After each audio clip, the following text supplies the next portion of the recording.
Salamu alaikum, nin ye kɔɲɔmuso seli de ye nka nin bɛ kɛ okaziyɔnniw de la ale dilancogoya an k'olu lajɛ ɲɔgɔn fɛ nin in kɔnɔna la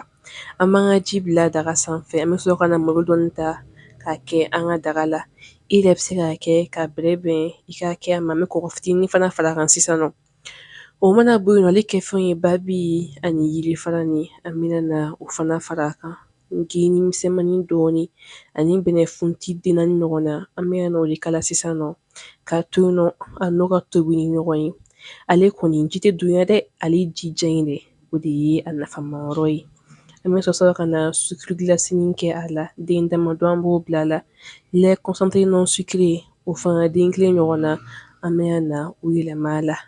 komi ɲɛ b'a cogo min na an t'a ji to a ji ka dunya dɛ a ji diya in dɛ o ye nafa ka bon kosɛbɛ kosɛbɛ musolakaw ma wa nin daga man ka jigin ka bɔ an bolo fiyewu fiyewu fiyewu dɔ yan fanw fɛ ayiwa an ka seli mana sisan nɔ madura sa an bɛ na o kɛ a la n'o b'i bolo i b'o fara